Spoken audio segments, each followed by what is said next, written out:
Do we know if Cecilia's here or we're waiting for her? Yeah, I'm here. I think I'm having a little issue with my video. Like it's not turning on, but I'm here. Cool, in that case, you could start. All right, I call to order this meeting of the Indio Public Art Commission on November 9th at 5:30 p.m. Let's do call to order and roll call. Chairperson Buck, Here. Vice Chairperson Shinsky, Here. Commissioner Newmeyer, Here. Commissioner Cruz Sendejas, Here. Commissioner Becerra. Here. Right, next is the Pledge of Allegiance. Commissioner Newmeyer, would you mind leading us this month?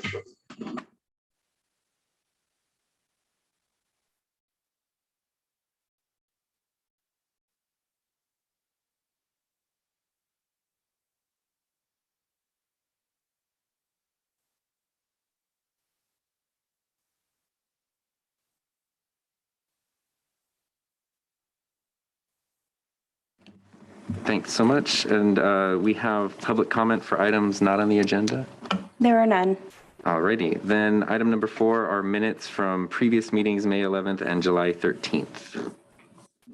So did everyone had a chance to look over the minutes? And if so, if we need any corrections or if there's a motion to approve them. Motion to approve the minutes if there are no corrections. I'll second. Chairperson Thomas Buck, Yes. Vice Chairperson Shinsky, Yes. Commissioner Newmeyer, Yes. Commissioner Cruz Sendejas, Yes. Commissioner Becerra. Yes. Motion carries 5-0. Thank you. Item number 5.1 on the agenda is presentation, which is an overview of the traffic signal box program agreement from Roxanne Diaz, the city attorney.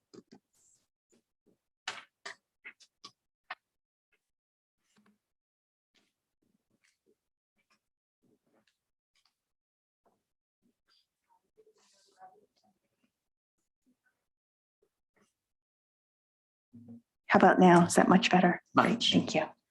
Thank you very much. My name is Roxanne Diaz. I'm the city attorney. I have remembered being here a long time ago for some of you. Some of you are new, so it's nice to meet you all in person and to be here in person. Tonight, I'd like to go over the traffic signal box agreement. It's the agreement that you have in your packet, and hopefully you have a copy of it with you. And what I'd like to do is really just, it's a very simple 2-page agreement. I think it might be best if I just go through the headings, and certainly at any point, if you have questions, feel free so we can have this conversation. And I do think that, I know that there's been some questions with respect to some of the provisions of the agreement, specifically with the rights that are granted to the city under the license that's on page 2, on the top of page 2. And I think that with respect to that particular provision, there's been some disconnect between my conversations with the former public art management analyst and how that information was conveyed to all of you. And so Kevin asked me to be here so that I can answer any questions and provide you my summary and what the language means in the agreement. And I think the first thing that I'd like to make clear is that this agreement and any previous versions of this agreement, I went back to look, is that in no version did the artist not retain their copyright. The artist has always retained the copyright to their work.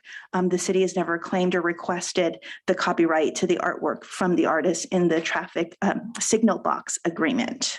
So turning to the agreement that's in your packet, the first heading is called traffic signal box artwork. We don't have our agreements up here, so You don't? we can either pull them up or maybe we can get copies of them.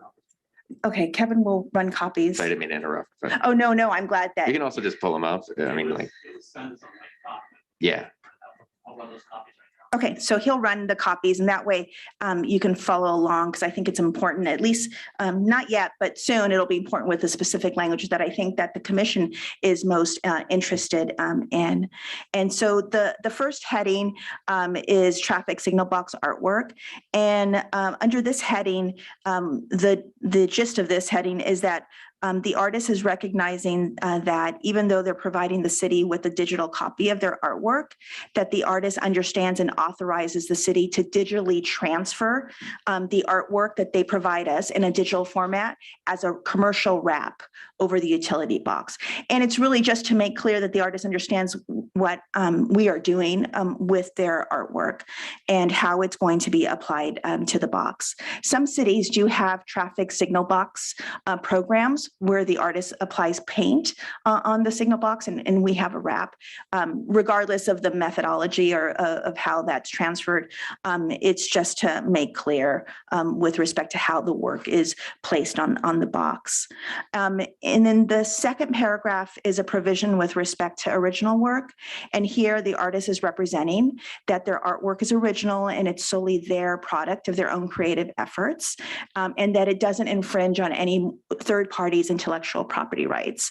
And within that provision, there is language in there that the artist does indemnify, defend, and hold harmless the city if there was a third party lawsuit brought against the city with respect to the use of that artwork for the purposes of placing it on the traffic signal box. And so it's a representation by the artist with respect to the originality of their work. The next section, and I'm happy to, and what here is a more pertinent section, more, I guess, more substantive section. That was quick, Kevin. I was like installing for time. Apparently I didn't need that much time. So I'm still on the first page under installation, maintenance, and removal, and waiver of rights. And so there are a couple of concepts in this section regarding how the artwork is installed, if the wrap is required to be maintained, and what the process is for the removal of the wrap or the artwork. First off, the agreement does provide up front that the artwork will remain, or may remain, actually, word may remain on the traffic box for no more than 5 years. I understand from my previous conversations with Deborah that 5 years is considered the useful life of these types of wraps. And what I'd like to do next is go through some of the specific language in this section. So the next kind of big section is the installation of the artwork. That next sentence is that the artist is acknowledging and agreeing that the artwork will be altered to fit the surface of the traffic signal box, and that the city can make changes to the traffic signal box in the future. And if we do, it may require removal or modification of the digital images of the artwork.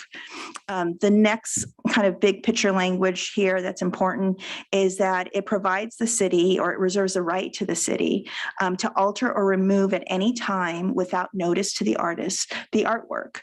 And to that end, the artist is waiving their rights under two provisions, one of federal law, one California law. You probably know about this. It's the Visual Artists' Rights Act, VARA, and then the California Art Preservation Act. And I'll briefly go back to that and talk a little bit about that. And the last thing, the last pertinent provision in this sentence, in this agreement, or this provision, excuse me, is that the agreement provides that the city doesn't legally assume the maintenance of the artwork, of the wraps. It doesn't mean that the city is not going to maintain it. So if there's graffiti that's placed on the box, certainly I believe that they were coated with some anti-graffiti coating, we will go out and take care of it, but it doesn't legally require to maintain it. So turning over to the Visual Artists' Rights Act and the California Art Preservation Act, I wanted to explain that a little bit more, not necessarily for your benefit of the audience, in case people don't know what VARA and CAPA mean. Excuse me.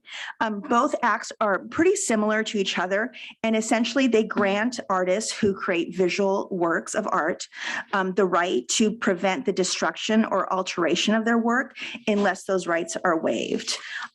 Those acts, both VARA and CAPA, have nothing to do with the copyright of the artist and the artwork.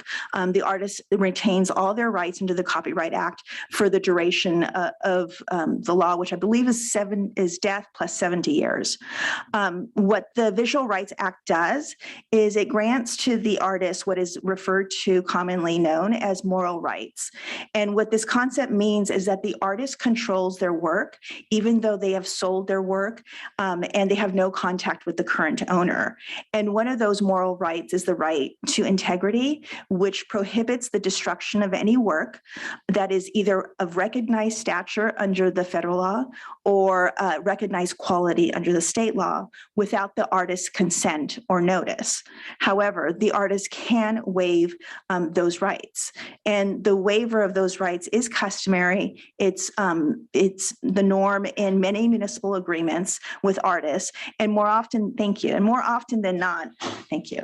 And more often than not, a lot of these agreements with cities, between cities and artists, do have waivers of those rights. And there are several reasons for that.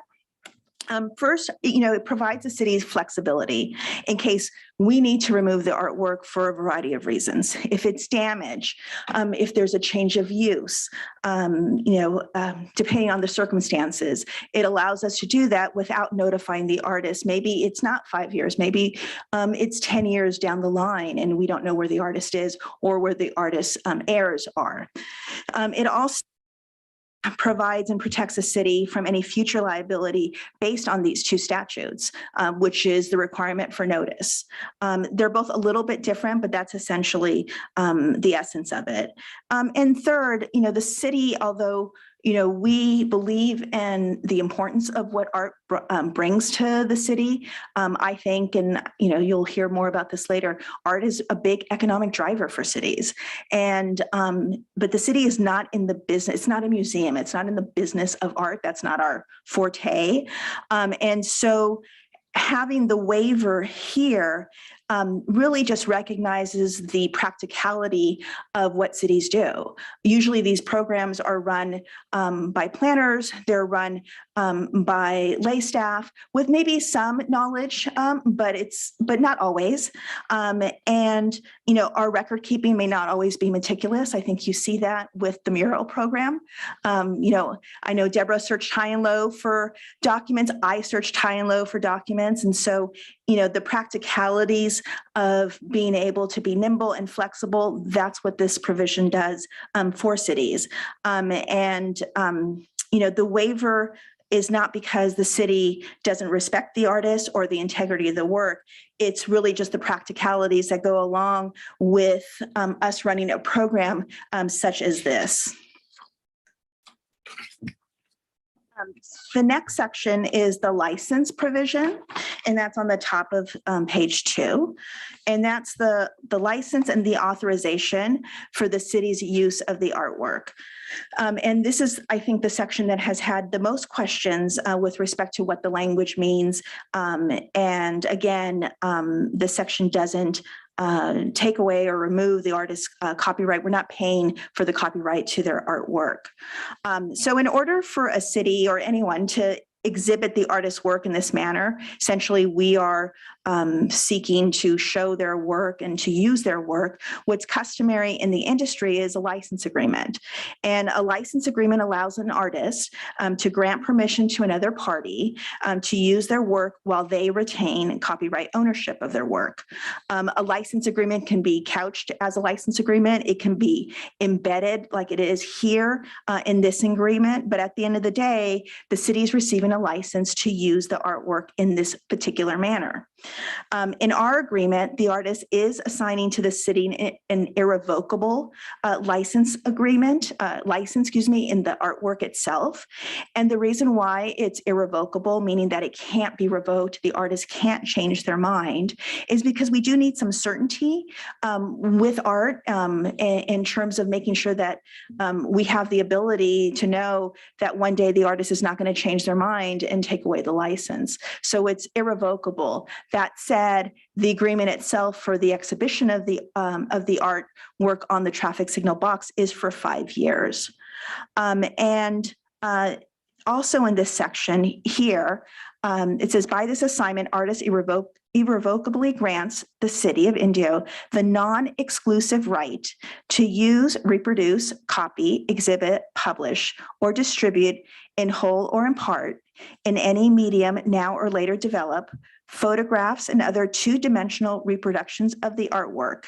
I'm going to just stop right there. In this section here, in that sentence, the artist is providing a non-exclusive right to use the work for non-commercial purposes. And the limitation comes in the next section, in the next sentence, or the continuation of that sentence. And this is informational, educational, promotional, public relations, advertising, tourism, or non-commercial purposes. So again, it's limiting the city's use of the artwork for non-commercial purposes.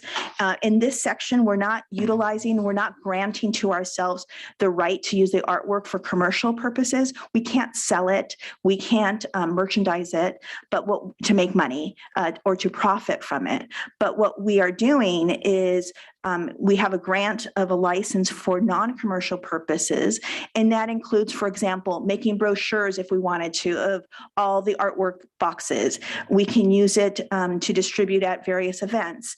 Maybe we have one day a retrospective of art in the city, and we want to do, I don't know, a slideshow or put up two-dimensional works in City Hall with respect to how traffic signal boxes artwork has evolved or what it means. Perhaps we want to use it in our public relations campaign when Carl and his group, or Kevin or the city manager goes on economic development meetings with developers to show what a healthy public art program we have. And again, the language allows our use for specific non-commercial purposes where we're showcasing the work of the artist. And this language, is customary in city agreements with artists. Again, the city's not profiting from the use. And I think that we're promoting art, but we're also promoting the artist as well. Another thing to point out in the language is that the provision and the license is non-exclusive. So that means that this artist can grant another license to another city if they should want to, with respect to, this artwork, maybe not for a traffic signal box, maybe it's a painting, maybe it's some other kind of medium. And the license in essence is limited in scope.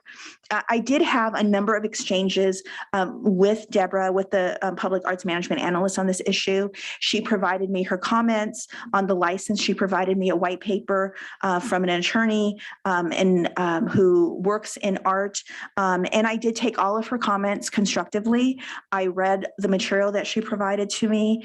We had a very good, healthy discussion, I thought. And, at the end of the day, this agreement that I provided to the city was very much in line with what the attorney was suggesting with respect to the copyright issues and the art. If there was if there wasn't enough clarity in my agreement, I did make changes to it to make it clear that we were not seeking any copyright protection. I think in one version I had two-dimensional and three-dimensional art. Three-dimensional art, as you know, can be like a maquette. Those are usually three-dimensional art usually is used for sale or for derivative uses of a flat piece of art. And so I deleted the three-dimensional reference. And so we did work together, to make sure there wasn't any ambiguity with respect to what that section provided. And I think at the end of the day, my goal is to balance the city's position with that of the artist, recognizing that every artwork is not necessarily treated the same. If we were to commission a piece of art, the city may want to purchase the copyright of that art.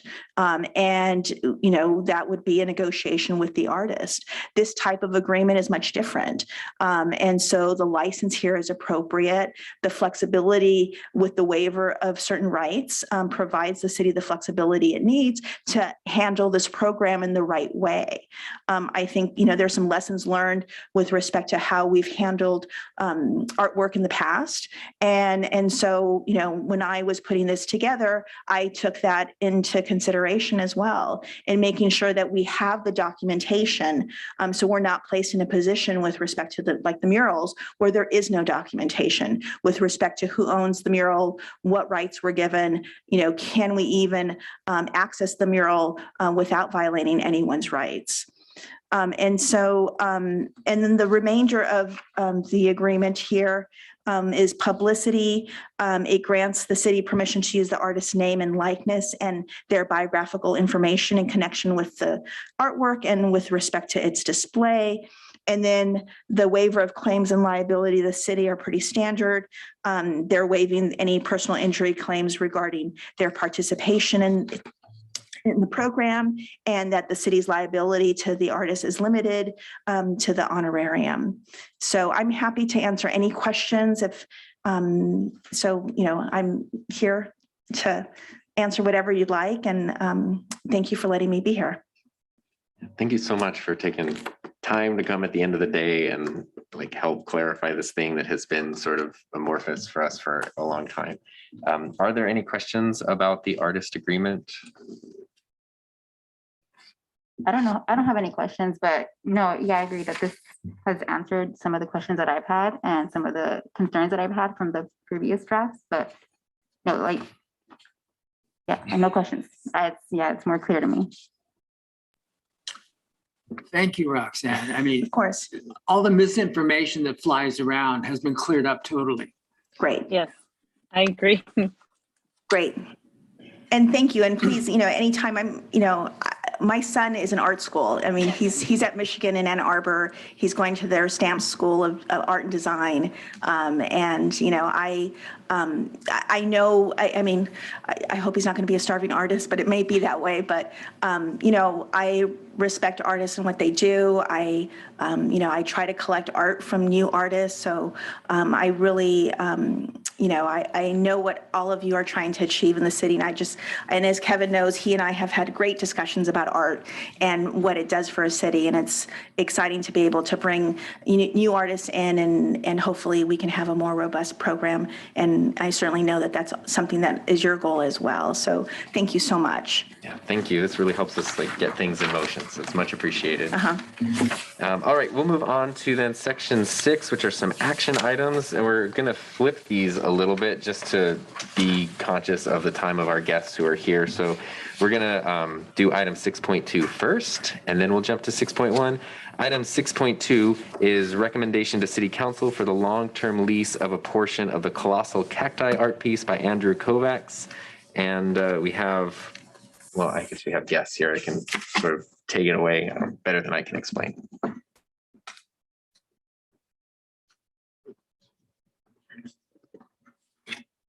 Thank you, and good evening, Chair, Vice Chair, and the members of the commission. My name is Kayal Lamer, and I'm the new Economic Development Analyst. I have a presentation for you all, and I've also provided a packet for you to follow along if you'd like. To kick off action 6.2, I'd like to first thank architectural designer Andrew Kovacs, who's traveled here from Los Angeles this evening, and also director of the Coachella Arts and Music Festival, Paul Clemente, for being here to answer any questions you may have after the presentation. The Economic Development Department is asking for recommendation to council for a long-term lease agreement for a portion of the colossal cacti art piece designed by Andrew Kovacs. Mr. Kovacs is a LA-based designer and an educator. His work has been widely published and globally known. His recent design has been permanently installed in an interactive space located in Athens, Georgia, called Rainbow Forest. Since August 2021, this art piece has been globally recognized more than 1,169 times. And staff believes that by bringing one of Kovacs' worldwide known art pieces to downtown Indio can accomplish the goals of the Indio General Plan of 2040, which states, enhance the quality of life, reestablish the city's pedestrian-oriented downtown as a community anchor, and enhance rich arts and cultural programs, promote and encourage arts and entertainment, and bring attractions in Indio to residents, potential visitors, and business prospects. As you see here, the image on the left represents the 2 parcel spaces ending in 4.7 and 4.8, where staff is recommending to permanently secure 3 of the metal cacti sculptures. The 3 metal cacti art pieces would be strategically placed on Miles Avenue and Smurr Street. The image you see has been provided by Andrew, representing the placement of each cacti piece. Now, over the next 7 slides, you'll see Andrew's cacti sculptures represented and featured on both Instagram and Facebook. So please take a note of the numbers I'm about to present.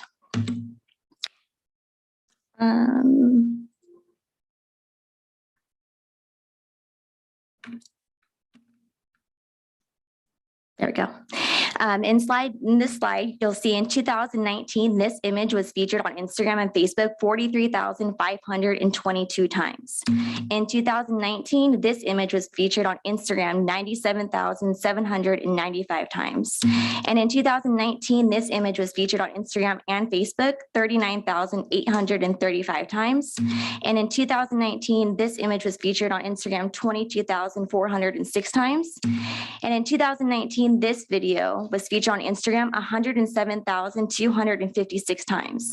In 2020, this image was featured on Instagram 33,663 times. And this year, this image was featured on Instagram and Facebook 384,473 times. These are significant numbers. Now, let me break down the demographics for the city of Indio and the Coachella Valley. You'll see here that the city of Indio has a population of 91,000 people. We have an annual growth of 1.3%, and our median age is 35. And again, you'll see that our projected population in 2025 is about 93,000. In the Coachella Valley alone, there's 480,000 people. And in 2026, I cannot see, I don't have my glasses with me right now, but 502,000. And as we break down this art piece for the Coachella Arts and Music Analytics, you'll see the significant numbers shown here. Coachella is the most famous festival in the world, and they have about 1.9 million followers. And of those followers on Instagram, Andrew's art pieces have been seen over 709,000 times.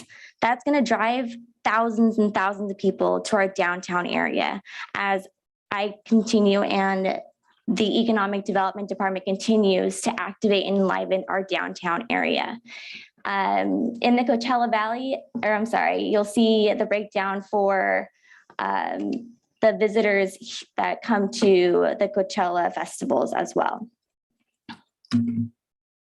And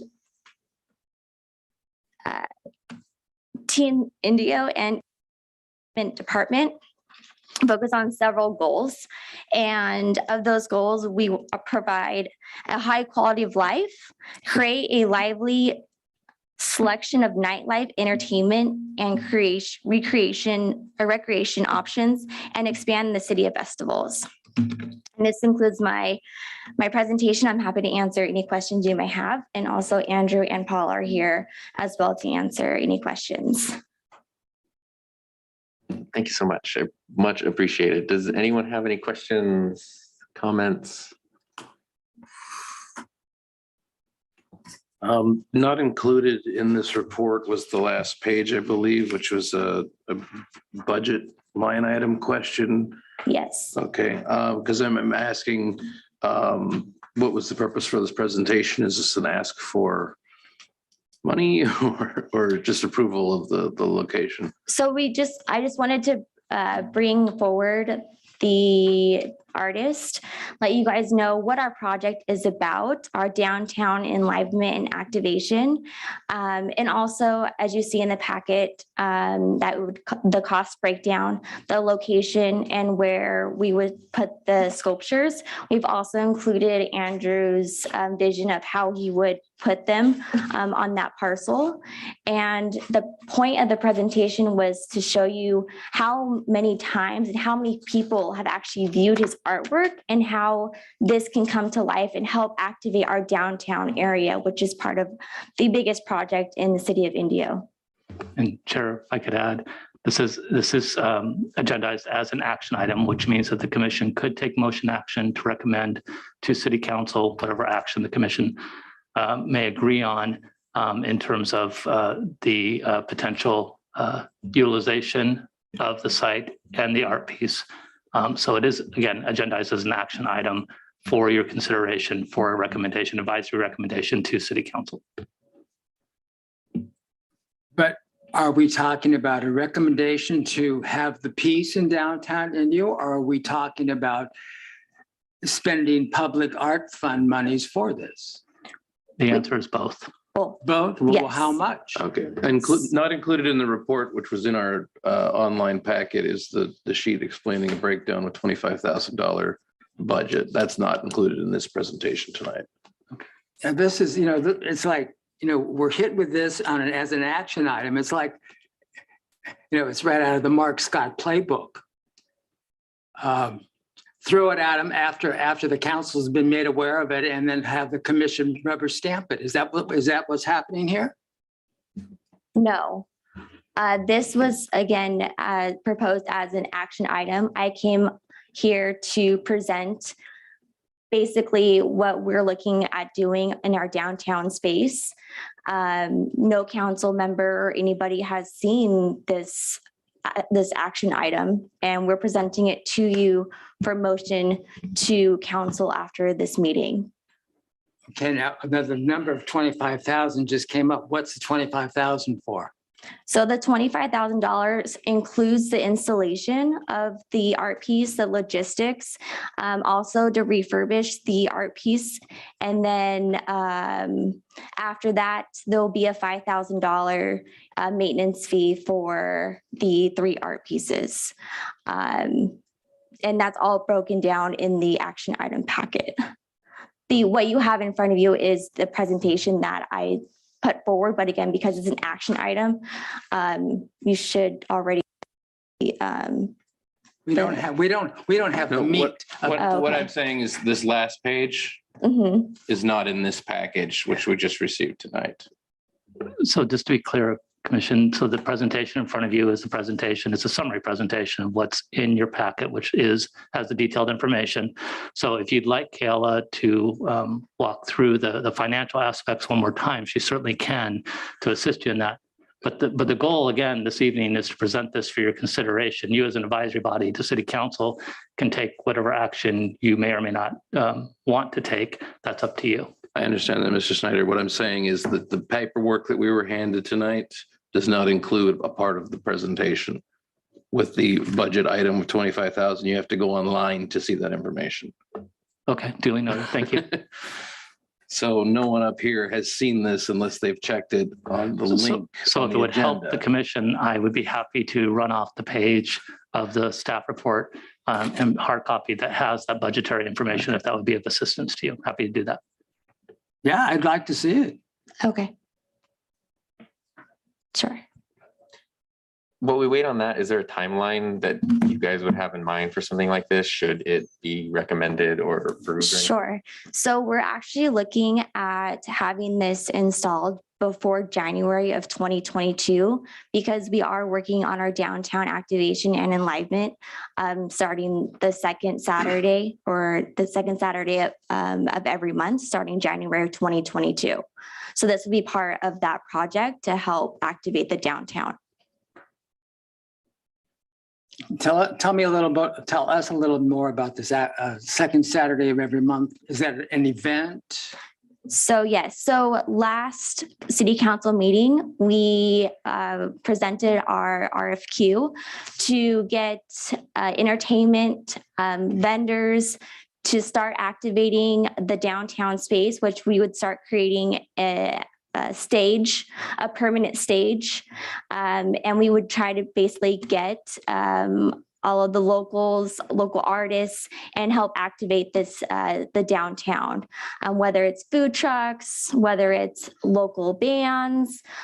So we're going to be setting out this RFQ starting I believe, the middle of this month.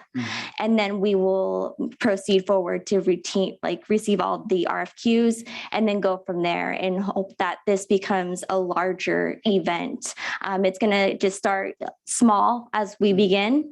And we're going to hopefully work with everybody in the city, whoever wants to help activate the downtown, bring businesses. We're working on a facade program to help bring these buildings back to life. And we have several businesses that are looking into moving into our downtown space. So we're very excited. Well, I mean, I'm glad you're optimistic. I've been in the downtown since 2008. My family's been in the downtown Forever. for about 100 years until And last it- year. It continues to die. Well, I'm excited to be on board and I'm excited to be very optimistic. And I've been in the economic development industry since 2014. So the experience that I've had and the aspiration I have to bring downtown areas alive, I hope that I can bring that forward and see the light at the end of the tunnel for you. So let me go ahead and break down. Again, I apologize for not having this packet in front of you this evening. So the paint labor, the bases, the concrete forms, the pumps, the truck, all the logistics, the installation labor, the epoxy inspector, and engineering and contingency. And then there is the artist fee as well, and the artist fee. So total would be $25,180. Now, this is a total price. The actual time of the lease agreement has not been negotiated yet. So this could go from 10 years to so on, or we can negotiate that with council. I do want to express to you that we always want to bring in new artists, and we want to be able to bring, the attraction downtown. This opportunity came about with Andrew, and we thought this would be a great opportunity considering the presentation I put together this evening, how many people have actually seen this art piece and how much that can help drive our downtown. If you really want to see the downtown drive as a millennial, I really see that we are really driven to art pieces that are globally known. And Mr. Kovacs has that, where he's local and he also has an art piece that can be downtown and help your businesses, help enliven our city as a whole.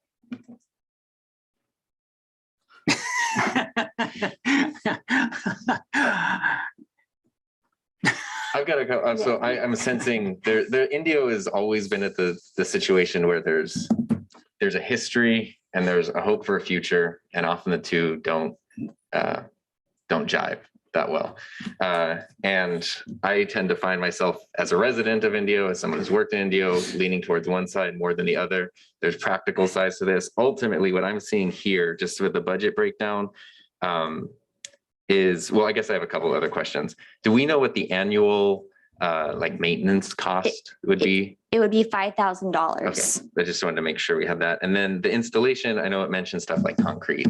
Sure. Structure, concrete foundations. I don't know if that includes lighting or anything like that. We've been doing the Sorbala K instead of talking about that for a long time, and that's a pretty involved situation. Sure. Do you have any just insights about because the turnaround, the potential turnaround between January from now is very fast. So do you have like insights on what the installation would require? So I have been working with Paul in regards to this because there's some festivals that are coming up. We did mention how, you know, we are working very diligently to make this downtown activation and enlivenment come to life.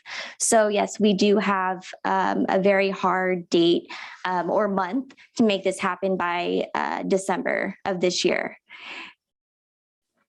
So the last thing that I'll say, just my personal comments, just because I want to, is I feel like a lot of times we find ourselves arguing over whether to do something or continue to do nothing. And I just prefer doing something over nothing because nothing has gotten us nowhere. And ultimately the cost of $25,000, a few months ago, we were debating about funding an art organization, an art event of a similar amount that had no guaranteed return on that investment. So my opinion is, based on our existing art and public faces fund, which is over $1 million, $25,000 is a pretty reasonable amount to spend for something that is going, that we all, I think, went and saw these installations in 2019. They're impressive, they're awesome, they're huge, they're beautiful. It'd be great to have them there for, you know, upcoming festival seasons when people are visiting the city and there's something else to see besides at the polo fields. So I know that it's rushed, but I'm 100% in favor of it. So that's just where I stand, and that's what I'll say. And real quick, I just want to mention as well that this art piece is going to be very similar to the Sabarlake. So we would expect to have lighting and whatnot, you know, so visitors can come during the evening and take pictures. Again, because this is a globally known art piece, this can really help drive the downtown. It's not just an art piece that no one in the city, this is something that not only the city, but the communities and the world knows about. And if you would like to see your downtown activate, let us, you know, do and put something there that will help your businesses and helping this forward. If I may, well, number one, you talked about lighting and that sort of thing. It's not included in the budget. Is that something that's going to come later or from a different agency? Or is that something that is going to be drawn from the public art fund to run electrical and put lighting on these pieces? Because it's not included in the budget items. And similar with the labor too. We saw how much the labor went up with Sabarlake. Sure, Mr. Clement. Okay, sorry. I didn't know if I'm just allowed to hop in. Well, if you have an answer. I didn't see it in the breakdown. It's not included in the cost items, and I'm wondering if that's Just something that they're asking the commission to I cover. apologize. Just a protocol. If you want a member of the public to speak, you do need to provide that opportunity. The chair needs to recognize and ask the member of the public. This Robert Rules of Order, just public protocol. So before we ask anyone to speak from, we need to also, we're recording, so we need to have the individual speak at the microphone. So when the chair is ready, they can certainly invite Paul up. Mr. Chair, I've still got a couple more questions to talk about before we get to bringing up the public. I mean, no disrespect to the artist. I believe, going back to my time here on the commission, bringing a piece like this to downtown, I think can be a great thing, but I also do see this as one agency using public art as a means to decorate the city as opposed to necessarily driving community involvement. You did talk a lot about clicks and likes online. I haven't seen that work to drive people into a space, especially when there are very few businesses left open and businesses are closing and we have a lot of empty lots. I have some experience with the downtown. My family's business was here for 80 years. It was just torn down in the last year. It's that big smoldering crater across the street.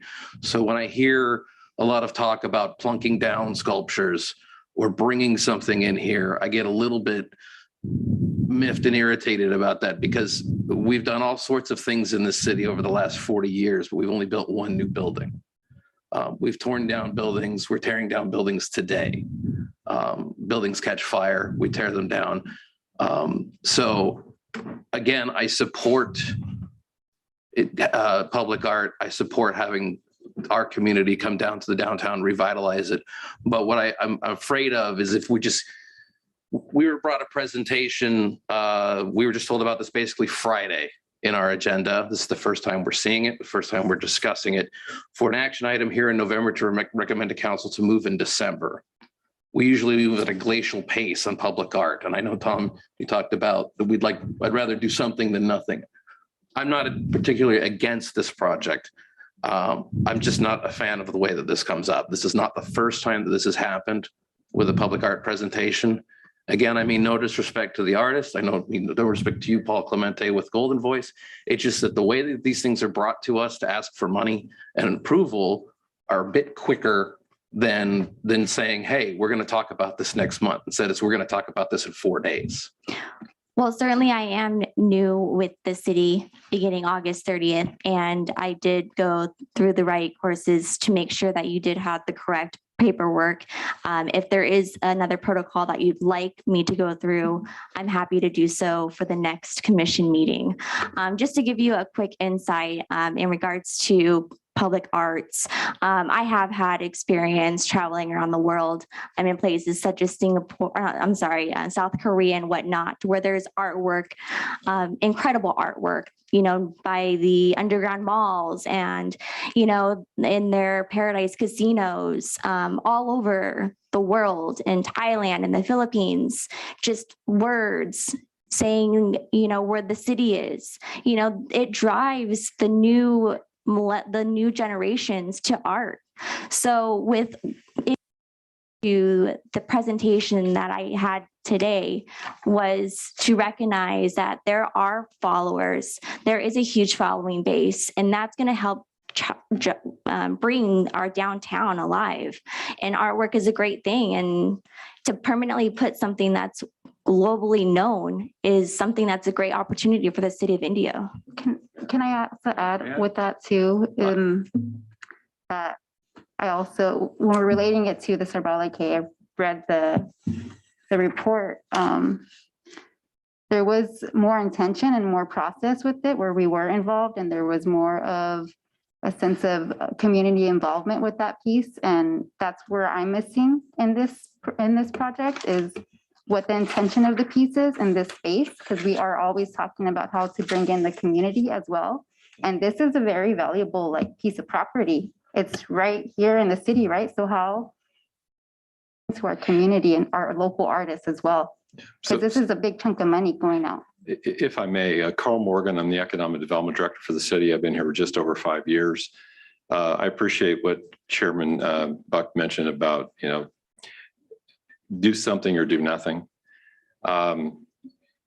It's interesting to me for you as board members, art commission members, to not know all of the things that are going on in our city, and that must be a big mistake on our part.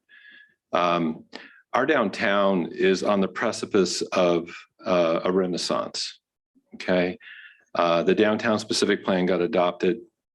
There are a lot of projects that are rolling forward in our downtown. College of the Desert is going to be building a new 68,000 square foot campus building #2 and a child development center. Those plans are in the state architect's office. They will start construction. They will open in 2023, in June and September of 2023. We have our first mixed use project on the hard corner of Bliss and Oasis. It's a 70,000 square foot, 7,000 square foot ground floor retail, 4-story market rate apartment project that David Schumann is doing. We have a half a dozen various agreements, LOIs, memorandums of understanding with various restaurateurs to do activation of city-owned properties in downtown along Miles Avenue. We're bringing forward to the council a facade improvement program to initially clean up some of our own public realms, some of our own buildings, along with some of the privately owned properties along Miles Avenue.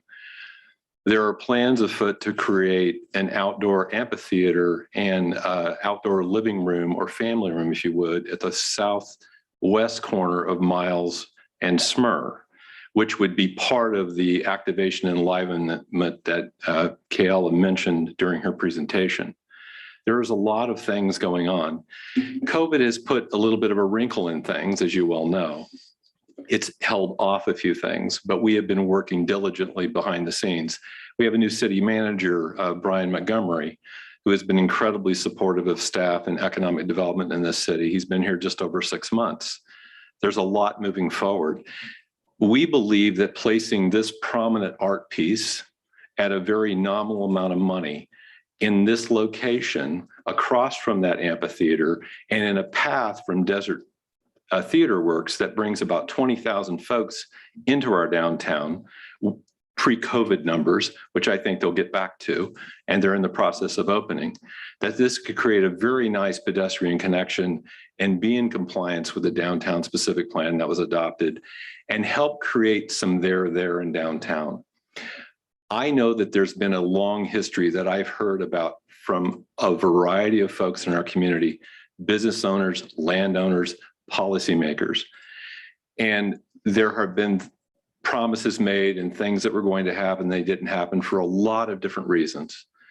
We had a real estate depression. We had redevelopment get taken away by the state legislature and a lot of other things. But I do believe that we are at that place.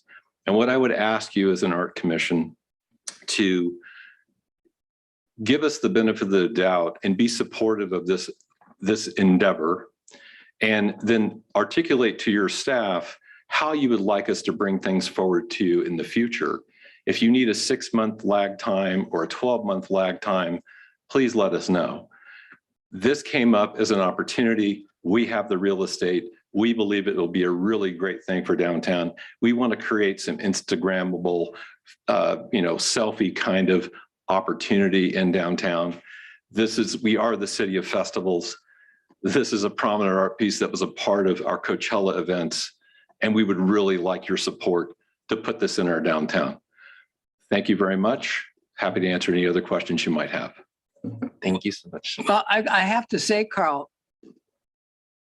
the lack of communication is devastating. It would have been really nice. I run a 17,000 square foot art center 100 yards away. I knew nothing about this. If I had known, even at the beginning of last week, I would have been your greatest cheerleader. I would love to see downtown filled with really wild contemporary work. But you hit me between the eyes with something.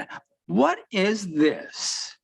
There's no communication. I think I'm going to step in real quick just for a point of order, and just the frustrations we have with the timeliness of things, I think are something that we can address separately. I don't think that's what Carl is here for at the moment. We can do that on our own. I think we should stick to discussing the specific issue here, which, as Carl mentioned, is, do we want to support this? But part of the issue is the process that we are supposed to go through. Even if you had come, even if you had a hint this was going to happen last month and said, folks, there's something in the pipeline. We don't know if it's going to happen or not, but this is what it is. We would have had a month to mull it over and get excited about it. But now we've got 20 minutes.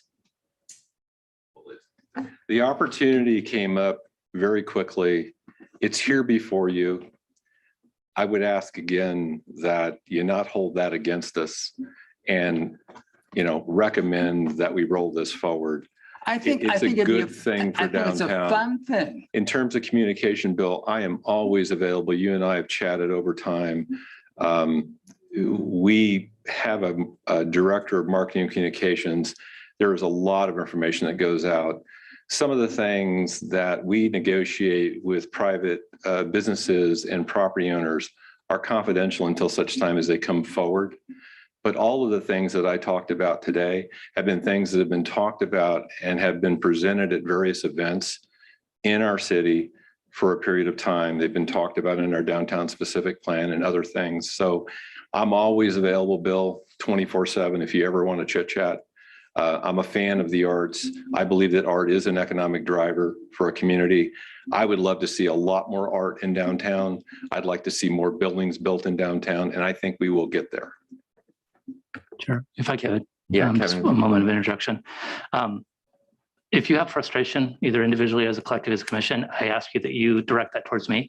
I'm your staff person. If you're dissatisfied with how things were delivered, that's on me, and you need to hold me accountable. but you do have a proposal before you.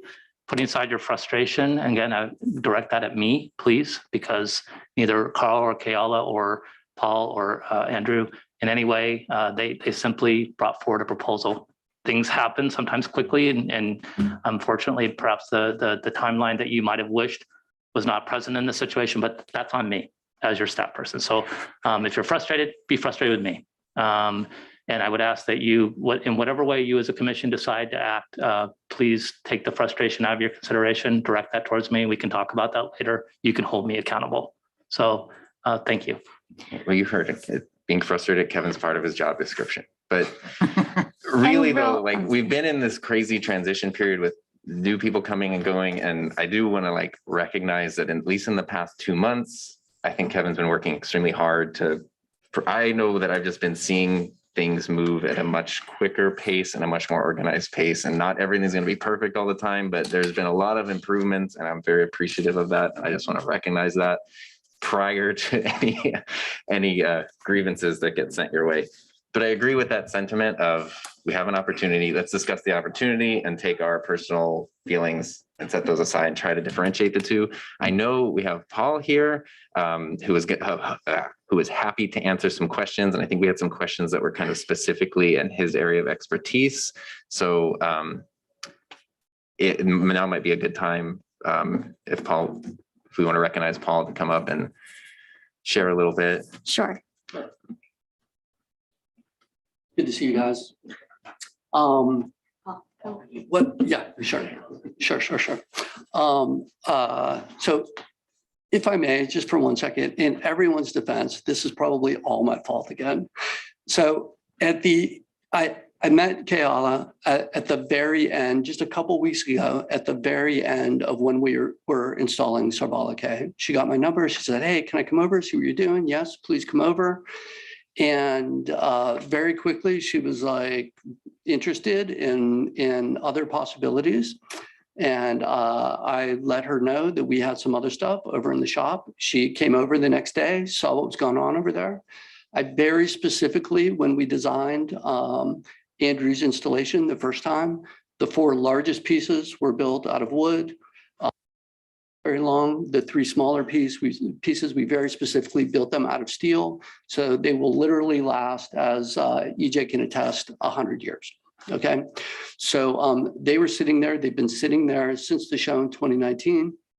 I said, I have these things. After just finishing a week digging holes over on Dr. Carrion, I said, these will be super easy to install. I can literally do this in a day. No joke, depending on where they go.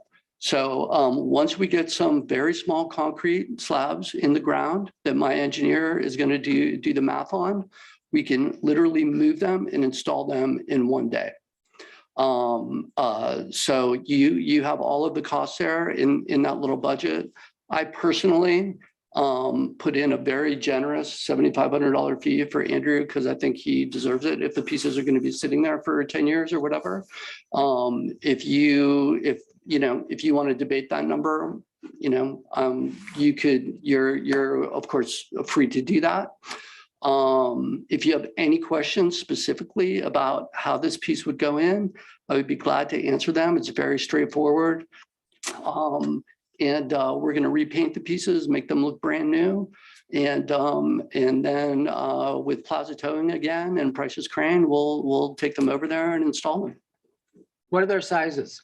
They are 14, 17, and 21 feet tall. And these were the 3 smallest of the 7 we did. And what colors have you specified? It's in the They're all different colors, and currently we're planning on repainting them. We are planning on repainting them the same colors. Hey, Paul, what kind of paint is on them? Automotive. Okay. Yep. So they will last. Yeah. Now, and again, the $5,000 maintenance thing, it's kind of like a worst case scenario. Same thing with Sarbala K. It might require a couple little touch-up paint here and there. And, the worst case is somebody hits them with a car and then it's all over. But you've got them shown fairly in in a bit, although it is at the end of a T street. Yeah. People sometimes miss Yeah. the stop sign. So something catastrophic could happen to them, but it would take a serious thing to really damage them. It's not Jefferson. Yeah. Yeah. Question for you about the basis. So the photographs we're seeing of the installation all have like kind of a step podium base. Yeah. Do these three get a similar type base, or are they just on the ground? They have one like little 6-inch step just Okay. to cover the bolts and stuff that are Okay. going to bolt them down to the concrete. Is there going to be any accessibility accommodations for that step? Because I assume that, It's only it's only about a foot wide around the piece. So there's really nothing for it's not like in the photo. for anybody to go up onto, really. Earlier lighting was mentioned. Yes, sir. Who's going to pay for that? Well, I left it out of this budget based on the fact that we left it out of the Sarbala K budget, and with the assumption that the city would do that. The city or the commission? Oh, I don't know. Well, The commission has no fiduciary authority, so if a proposal to utilize Art Public Places funding was considered, then it would come to you for an advisory recommendation to city council. Any other questions for Paul while we have him here? these aren't climbable or any way. They weren't. No. I know anything can be, Sure. but Yeah, they're not designed to be climbable. No. it's the man screaming in the palm tree outside my neighborhood. Yeah. Yeah. Anything is climbable. And can I make one more comment? Just Please. again, in defense of the schedule here.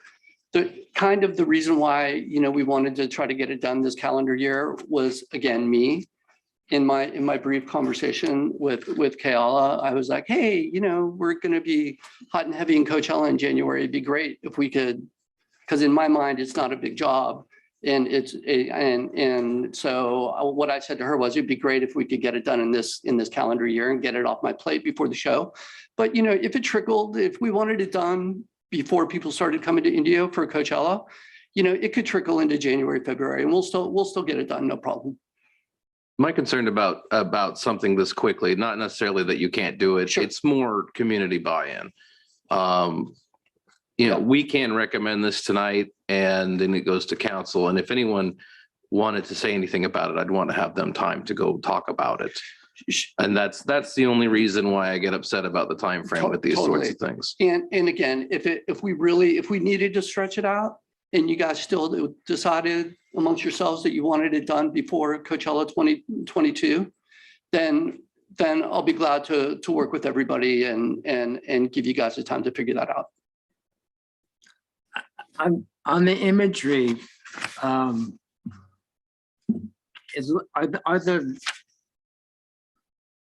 they dots? Are they squares? Are those three-dimensional? Are they coming out from the page? Yeah, Andrew could speak to that. They're actually reflectors. They're actually road reflectors. So when the sun hits it, it catches the light and they sparkle. We just need Andrew to. Perhaps we can invite the artist up. You can't really, Hello, I'm Andrew. Hello. Thank you for having us. You can't really grip them to climb. People tried and they didn't succeed. And so I think, community engagement was brought up earlier. I think art in public spaces is integral to creating a healthy community. Even though if you look at the way that they're planned out, they're slightly concave, loosely arranged in a kind of loose arc, sort of kind of invite you in off the sidewalk. And the tallest one is furthest away from the building. What was your inspiration? For the cacti? Well, I think when you visit the desert, the symbol of the cacti is everywhere. And to me, the cacti is quite an architectonic form. So my background is in architecture. I've been doing a lot more. My background's in architecture and I've done like straight architecture projects, but I also have this kind of experimental practice that has now kind of moved into a world of public art. So I started kind of making models in exhibitions, then making one-to-one installations in exhibitions and outside.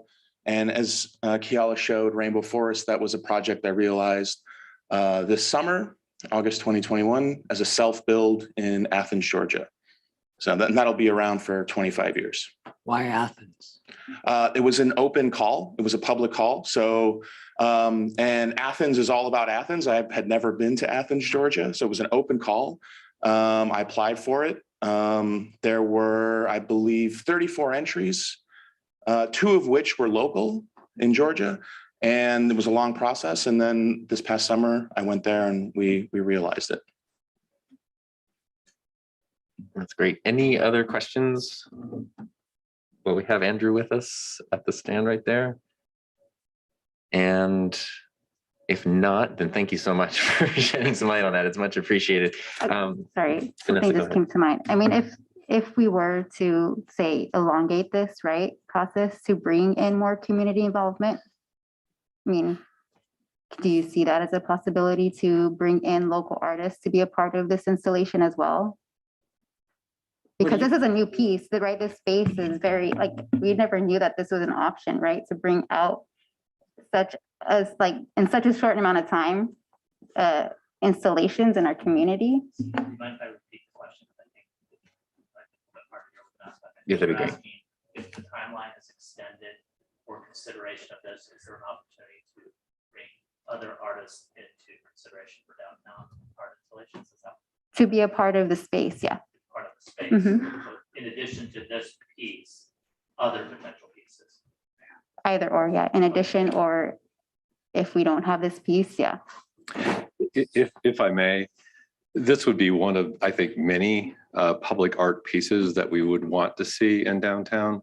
You as an art commission always have the ability to work with your staff to call for artists to work to create public art, to create mobile public art, and to solicit pieces such as this to come into our downtown and into spaces.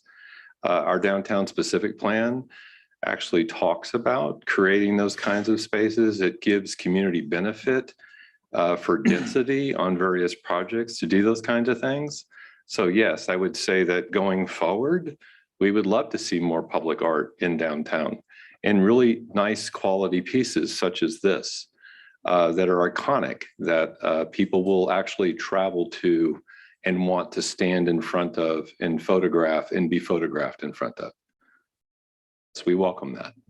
Sure. Well, we have done it before. And about 3 or 4 years ago, we did the Indio installs. We had what, 5 or 6 pieces in the downtown. So it's not like we haven't done it before. I remember those. I'm not pointing fingers or saying you haven't I would done just it. like, for the I'm sake just of time, trying I would to like answer the question. I would like to Yeah. interject with a point of order. Kevin, you had a comment? Just Chair, again, a suggestion.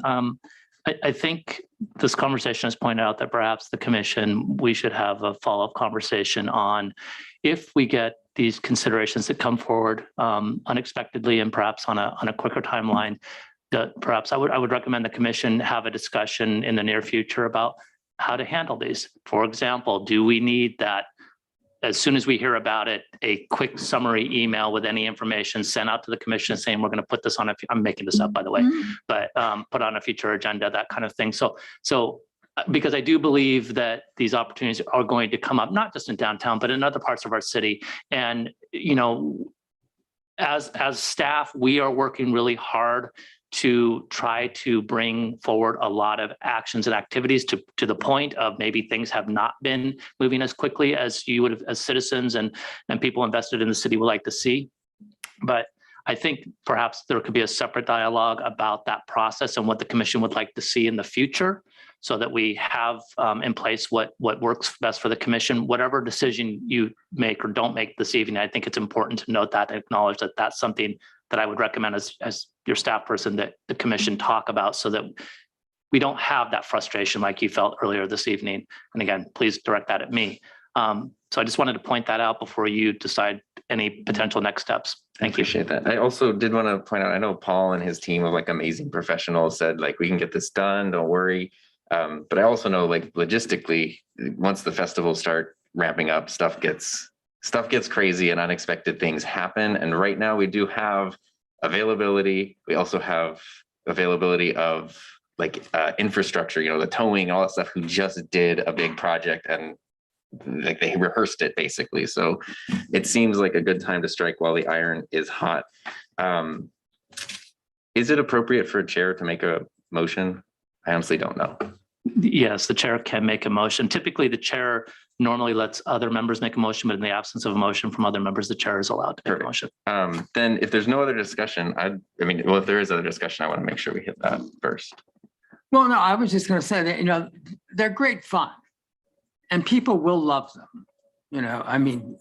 People, unfortunately, they live for selfies.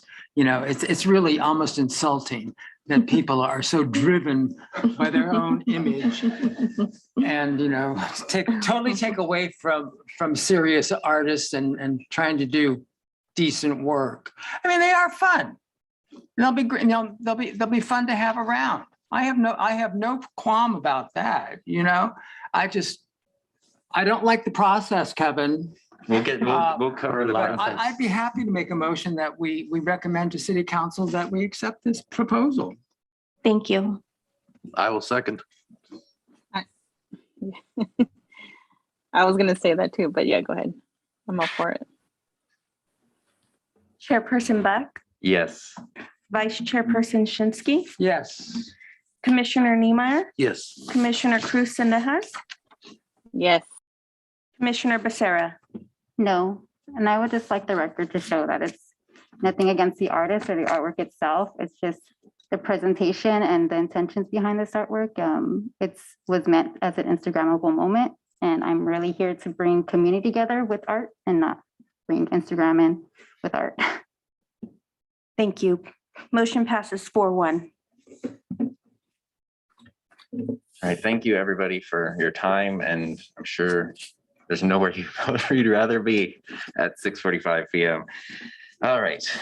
Thank you. Thank you again very much. Chair, just Kevin. a quick logistical thing, just to remind the commission, I'm not able to see if you have your red lights on, but when you are speaking, please remember to have your mics on, particularly with the mask. If you're wearing a mask, it's harder to pick up. So you have them on, but it's hard to see and sometimes hear. So Move then to item 6.1, which was the recommendation to City Council regarding the mural conservation assessment and cost estimates. Okay, so I'm going to be very brief and then turn it over to your ad hoc committee members. This is a continuation of your discussion from your last commission meeting. As we previously discussed, there were mural assessment done by a professional mural conservation firm.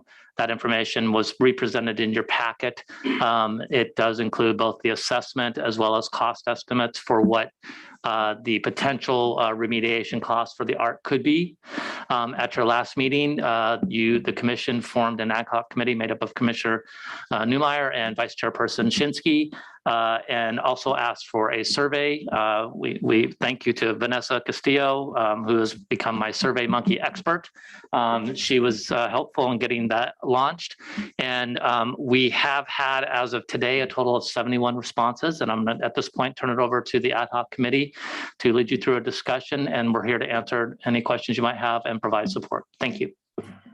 Thank you, Kevin. Thank you, Kevin. You did a lot of, and Vanessa, the survey was remarkable. She's my rock star in terms of survey. I don't know how to do it. She does. You're very welcome.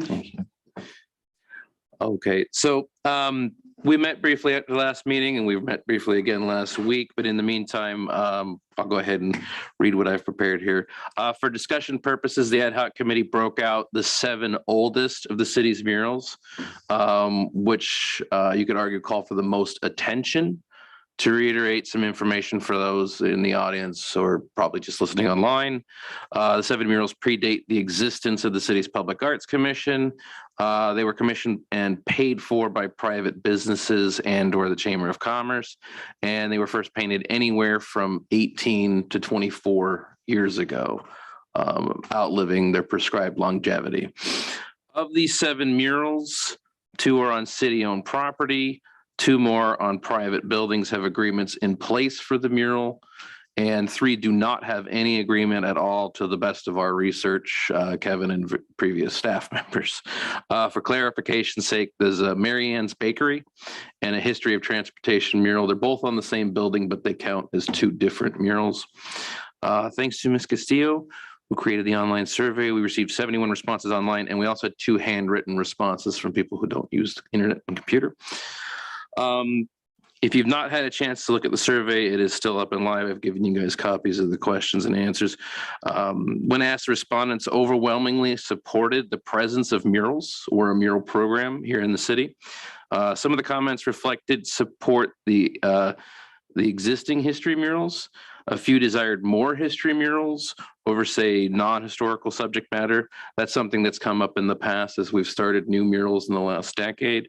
But a large portion of the commenters requested new murals, murals that reflect diversity and resilience and culture of our communities, murals with contemporary and modern representations of Indio, and also, to quote, artistic and abstract murals as opposed to representational murals. Quite a few suggested revolving or updating murals on a regular basis and support for younger, local, and emerging artists. At this point, we would ask staff to follow up on that proposed Express Murals program that was drafted by this commission a few years ago. It's an end that meets that demand, I think. When provided with a range of costs to repair these 7 murals, and you can see in the survey that we talk about $58,000 upwards to $161,000. This is on the high side of them. The majority of the responses to the survey was to repair all of them. When ranked, either with the most responses to repair and kind of weighted against the most responses to remove, or neutral or indifferent votes, which was an option. The survey respondents were most in favor of repairing the Kuwa Village mural. That followed at some distance by the History of Transportation mural, and then the agricultural mural, the date mural, the water murals were all kind of close together after that. The least supported on the online survey was the electricity mural on Civic Center. So the recommendations that we put together as the committee, we'd like to share with you guys. Given the conditions of the transportation mural, the Marianne's Bakery mural, and the date murals, and the fact that there's no agreement between the city and the building owners to maintain these murals and the cost to repair them, we would not recommend moving forward with the restoration of those 3. Moving on to the electricity mural, we would recommend de-accessing the piece. Because there's an agreement in place with the building owner, as a commission, we should probably look into a new mural once that building is adequately prepared. The History of Agriculture and water murals have less costly repair ranges. There's a minimum effort and then a maximum effort to repair those. One is on city property, the other one has an agreement in place. So we'd like to ask the commission right now to discuss whether we want to talk about repairing those right now or moving it to a later date, possibly bring that in discussion with our newer murals that came in the last 12 years or 8 years. And then the 4th recommendation, or 3rd, we would recommend either of the restoration efforts prescribed for the Kuwa Village mural. There was a range.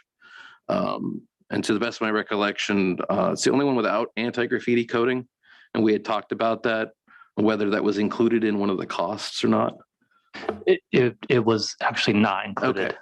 So that's another thing that if we were going to talk about putting an anti-graffiti coating on, say, the Kuwa Village one, that may be an extra in addition to the 2 figures quoted. And that's it. Thank you.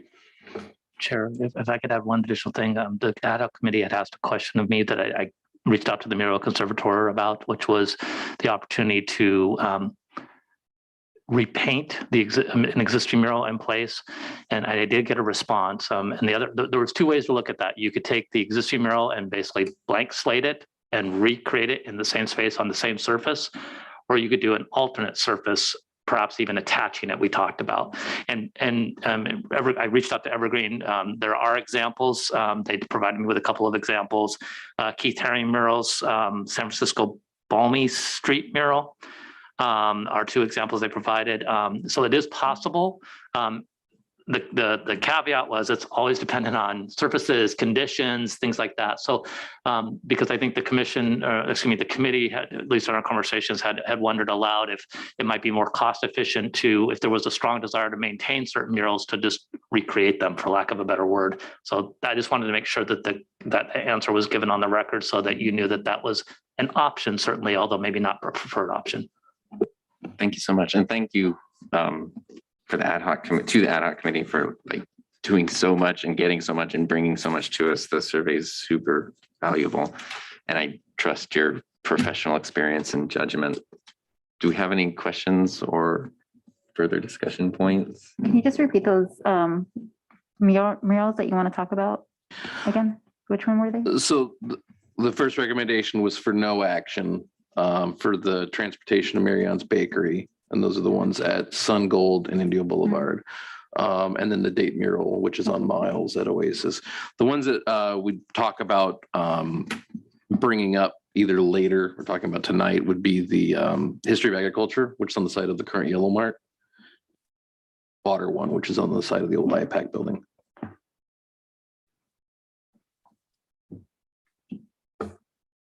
Does anyone on the commission or maybe Kevin have any insight on how to proceed? Because I know this is an action item, so we could choose to move that some get treatment, some don't. We could table it to a later date. We could bring up other things. What do we think that the best? So you have multiple options in front of you. You can follow the path laid out by Commissioner Newmeyer in terms of potential more individualized considerations rather than just a holistic consideration of all the murals.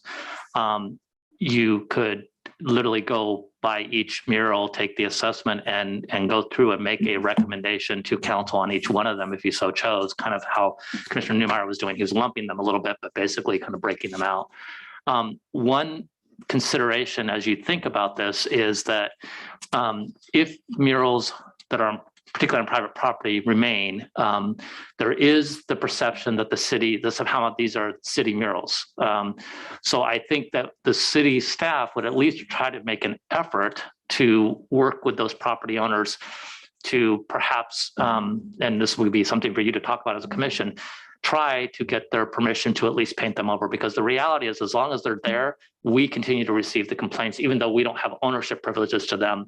And so it becomes kind of a constant thorn, if you will, in the side of the public. And they're holding us accountable for private property.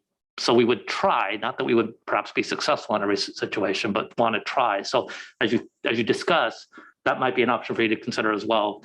That and that may not go the path of a formal deaccession. It may just be a simple, hey, can we paint over, not just paint it over and be done with it if they're not going to allow anything else to happen to it. So something for you to think about.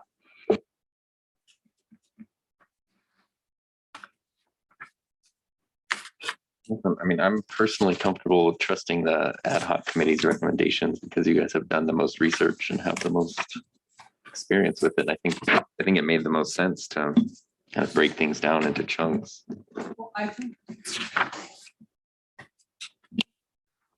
I think it would be a prudent thing to at least recommend some restoration work on the Kuwa Village piece. That, as EJ mentioned, it's a very popular piece.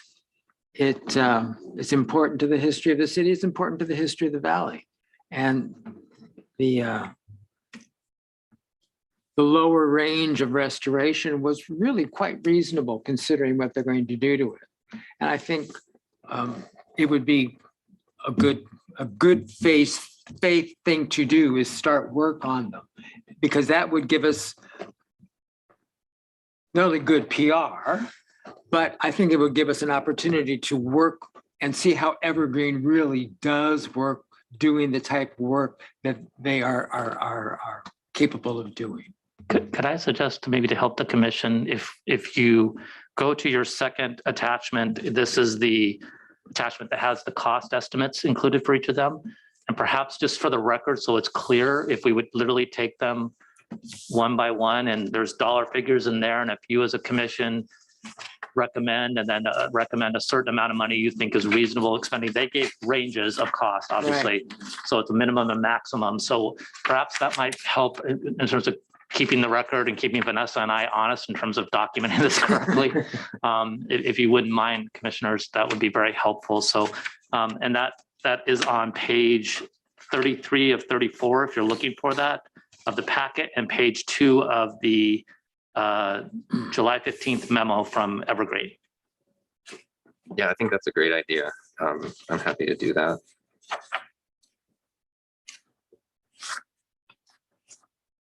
See, once we all locate our pages. So do these need to be action items, or is this just a discussion point? What I would recommend is just maybe walk through them the first time just to discuss them on a case-by-case basis. And then once you've kind of reached consensus, then we can maybe go back one more time and formalize that in sort of any motion action, if you want to take motion action. Okay. But that way, at least for the record, it's very clear to us. Commissioner Newmeyer did a great job, but I have to admit, I couldn't keep up taking notes. Well, yeah, then we can start with number 1, which is history of transportation, and the maximum cost of treatment is $161,781. The cost of minimum treatment is $160. It's the same. Yeah. So how do we feel about that one? Can we do a session that one? That's the DIA session. Yeah. That's a lot of money. And if I might I ask for a agree. question, if you proposed a session, please remember that for privately owned ones, that means we have to get into an agreement and go through the DIA session process. If alternately you just want the city to pursue a paint over agreement, if that's all we can get out of them, that if you could specify that just helps direct us. So DIA session is as you know, from going through the DIA session process on the piece on Jefferson, it's a much more involved effort. So that would help us understand what your intent is. So in other words, if we request a paint over, it's a lot easier than de-accession. I think that's, in some instances, that may be all we're going to get out of some of these folks Yeah. is, yes, you can paint over the building, but you're not going to have any other rights to this other than throw paint up on the building. And although it's not my favorite option, there is another option to leave it as is. We could, I mean, it's in so shape, but it's not offensive to look at. No, my feeling on this one is if somebody wanted to recreate it, or if we talked about doing another surface, I think that would be an option. I don't, in my opinion, and when we discussed, is that it's not, we can't spend this much money to fix that mural if this happens again. This is not the first time that one's been painted either. So you could have to lay out the options. You could history of transportation as is, to use the commissioner's term, paint over, which would be the direction to us to try to pursue a paint over. Reproduce, which would be the option we discussed, where we literally go through the process to see if we can actually recreate it, but as a new mural, basically on the existing surface or some surface. And then the last one would be the formal DIA session, which is a much more involved process and would require actual hearing before you and also a hearing before council. So. Well, does anyone have any thoughts on that? I personally would lean towards the paint over option because it's the simplest for a private. It is the simplest, but I think it could still have a few years left of viability, visual viability. We could leave it for a few years. We could leave it. Yeah, that's what I'm We could I'm leave leaning that way. it. I mean, I would recommend that. So that's the as is option. Mhm. As is, right? And not to belabor the conversation, but if you wanted to left as is for a few years, it would be helpful. So we have clear direction when we put this in front of council. As is for a few years means 24 months, 36 months. That would be very helpful because then that helps us also plan ahead for future action. 48 months. How many? 48. 48? I think it'll last 48 months. I trust you. Okay. I trust your judgment on that. 48. Then you would ask for it to be, so I apologize for pushing on these. I just want to be as clear as possible. As is for 48 months and then what? Reevaluate. Okay, that's fine. Yeah. This may be an entirely different commission by that point. I know, but it's good to get direction. So if you want to bring it back at the, before that 4 years is up, for another conversation, this is one we would put on that ticker to say, okay, Okay, 4 years from now, or before 4 years is up, we'll bring it back. that's Perfect. fine with me. Perfect. Okay. All right. And I think we can That have works. probably the same discussion about Mary Ann's. Okay, the same thing Same about building. leave it as is and reevaluate for 48 months, Sure. we think? Okay. Again, at any time, we don't have an agreement with this building, so the owner They could do something. could do something in the meantime. Do you have all the info you need, Kevin, for number 2 then? For Mary So Ann? for number 1 and 2, I've wrote as is, 4 years, reevaluate. Okay. Okay. And then number 3 is Desert Kuwa Village with a price ranging between $16,046 and $65,838 on the high end. I would recommend the low end of restoration costs on Kuwa Village. I think we also need to find out if we're going to use an anti-graffiti coating or if we want to explore that. Was that part of the recommendation from? It was a graffiti at the bottom. It was a graffiti reduction. So they're going to try to, because when they cleaned it from the last, it was graffitied, you can still see remnants of graffiti. So I think they would do a graffiti reduction, and then the commission could recommend a graffiti application, because as we discussed with the ad hoc committee, there was a thought that that building might come down at the time it went up. So the graffiti was not put on it. Unfortunately, that it has been there and it got graffiti. So I think a graffiti application, if it's going to stay, is probably a worthwhile investment to minimize damage in the I future. agree.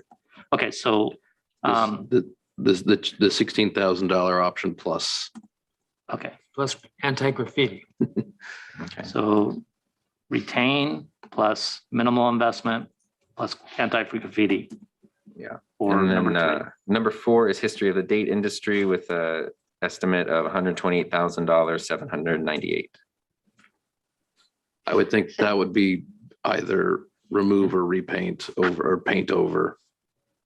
I believe that mural has to be stripped off the wall because it's already peeling off the wall. It's stripping itself off the wall. Yeah. Completely. Just, yeah, it needs to be gone. That won't last 48 months. That won't last No, 48 it months. won't last 48 days the way it's going.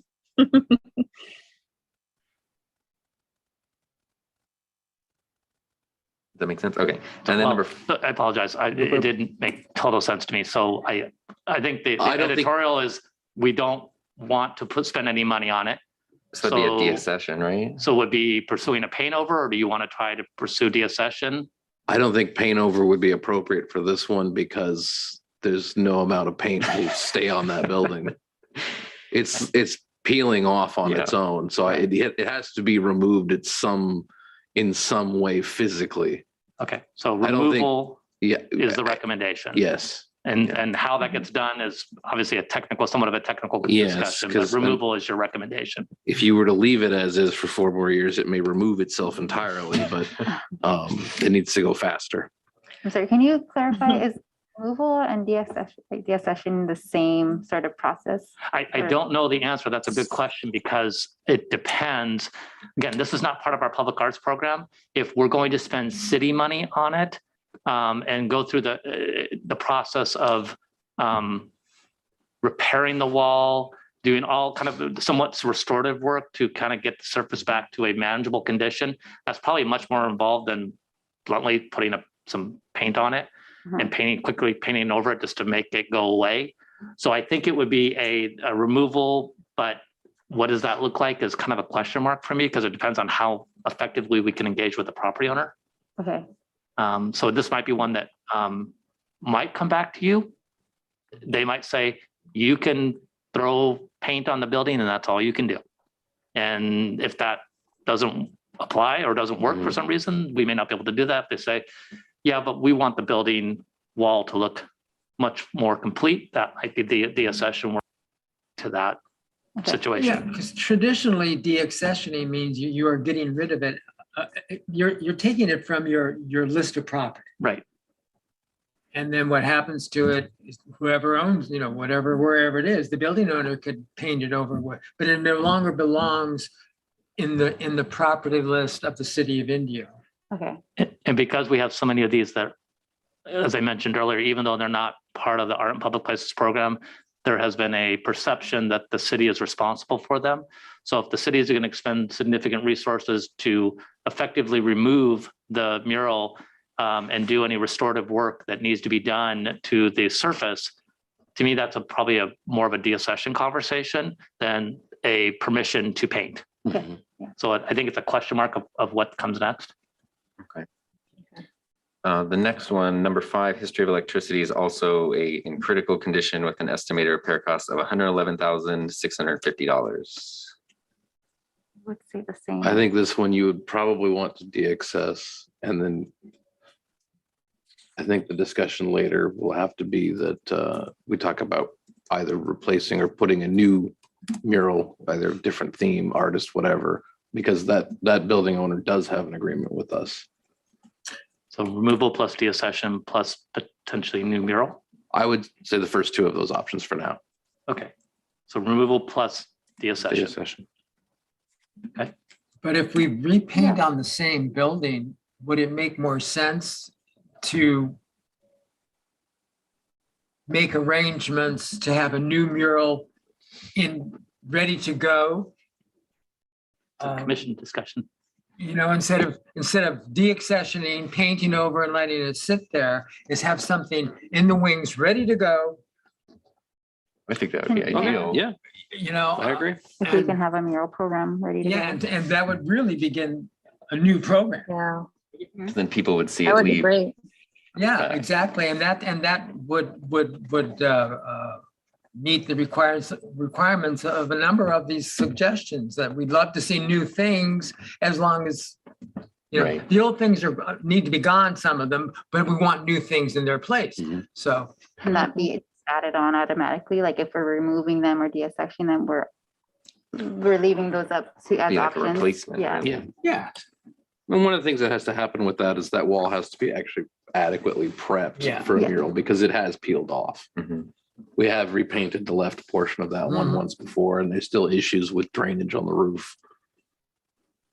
but that could be a good solution to that. So just to revisit for a moment, if I could, removal was agreed upon. The deaccession, I'm not entirely clear if you were saying deaccession or painting and a new mural. So I think the ultimate goal would be to get a new mural up there. To replace Yeah. it, so I don't know if we need to de-access.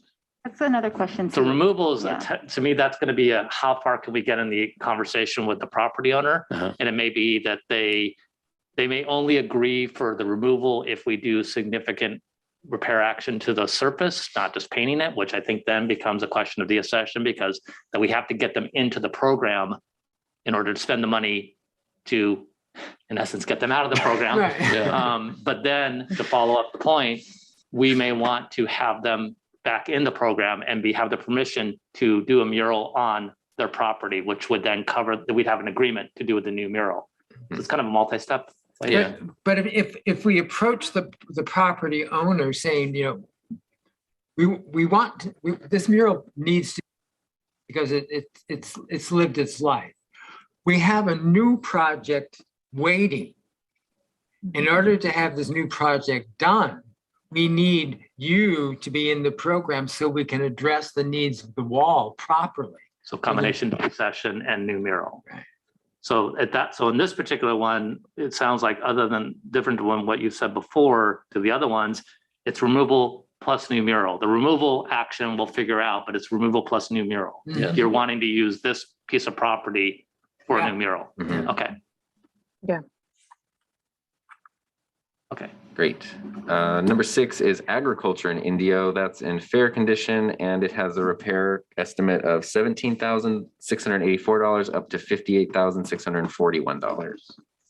I think we can leave that as is for the next 48 months as well. And then reevaluate. Yeah. Because it was treated not long ago. 4 years ago, yeah. Yeah, That's recent.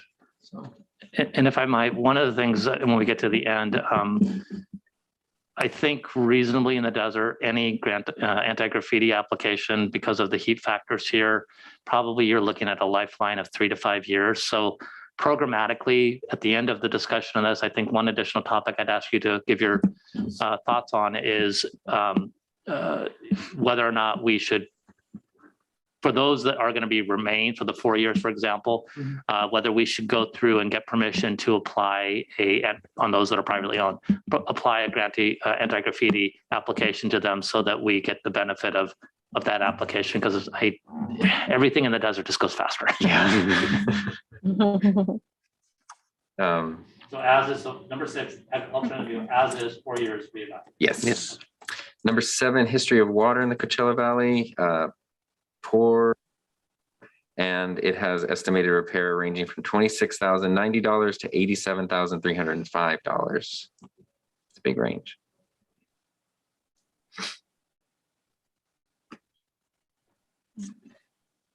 That was one that I had left up for discussion tonight.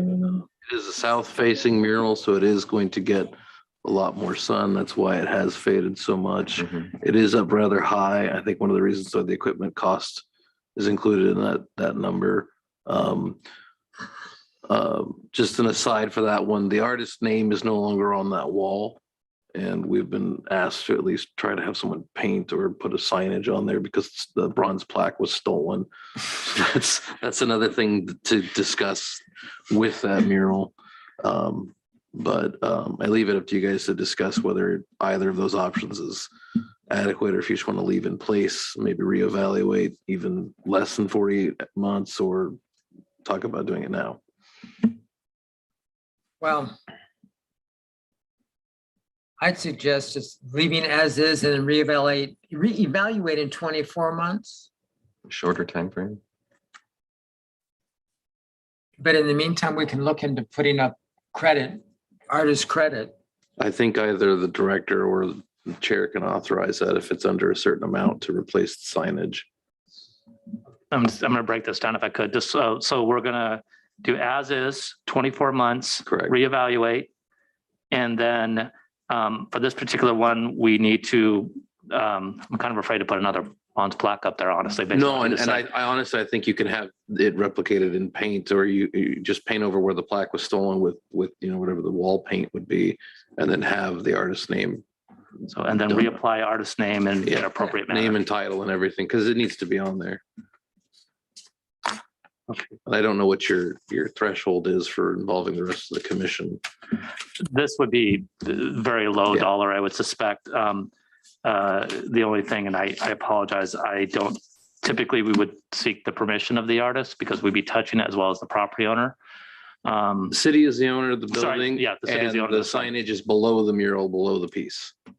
The plaque was below okay, the piece. good. My apologies. So if you look at the photo, there's a square of pink okay in the middle of a sea of white. Okay, I'll have to go look at that. I wasn't aware. Okay, then yeah. All right. So as is 24 months, reevaluate and reapply the artist name and title in an appropriate fashion. Perfect. Okay. Number 8, moving towards the future, fair condition with an estimated repair cost of $11,025 to $27,352. Leave as is, reevaluate in 48 months. That's not that old of a mural. No, 2012.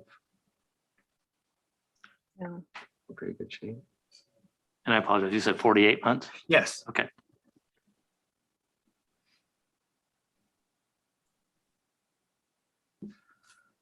And then similarly, the next one, number 9, Rebirth is also in fair condition. It's even a year newer, from 2013.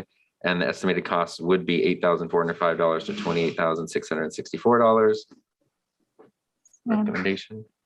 Rebirth, is that? That's the hummingbirds. Oh, But not the Monarch Migration. That's butterflies, not hummingbirds. This I know my one's animals. over by the museum on King I just Street. got my animals mixed up.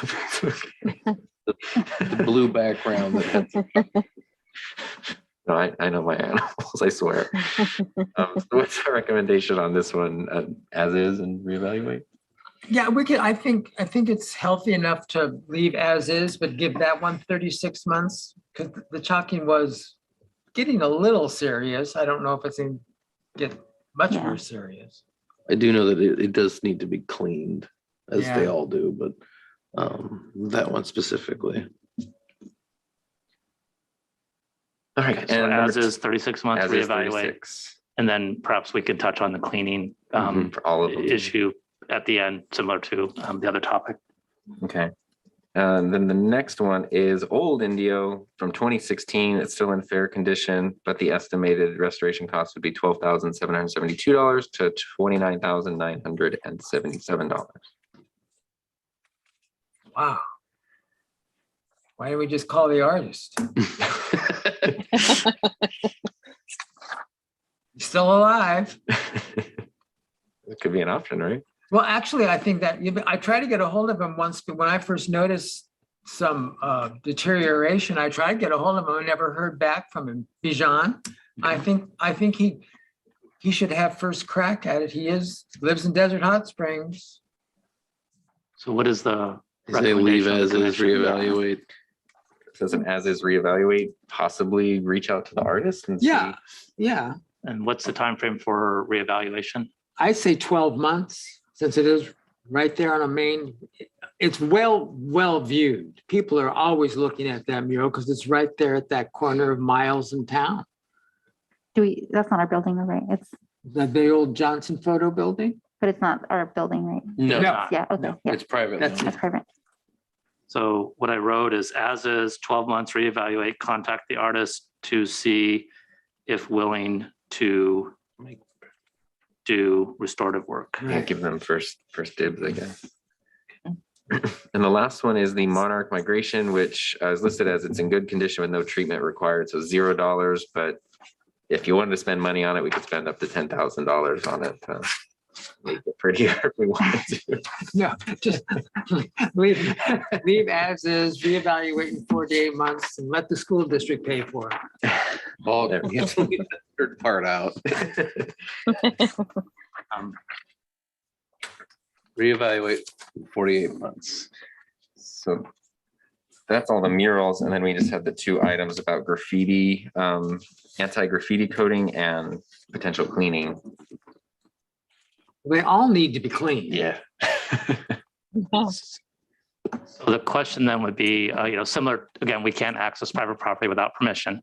So we could certainly reach out and see if at a minimum, if they would allow cleaning and anti-graffiti treatments, if they may not allow anything else, but maybe they will. So we could certainly do those. Certainly we can do more expeditiously on the city-owned ones, obviously.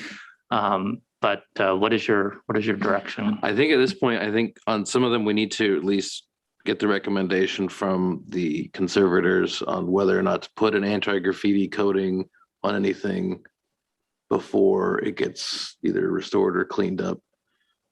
Because I'd hate to trap in anything.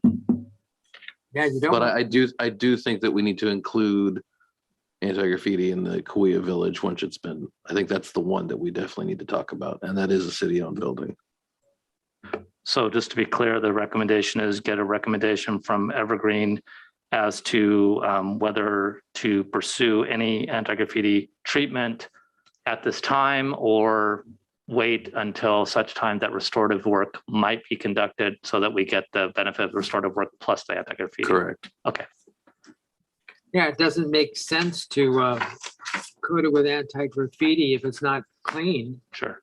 And so that's the other question is obviously the cleaning. That again, we can do that easily or more easily on city-owned property, but we'd have to get permission to do the work and spend any resources. So that would be something we could package in with the outreach to some of the owners that you've already identified.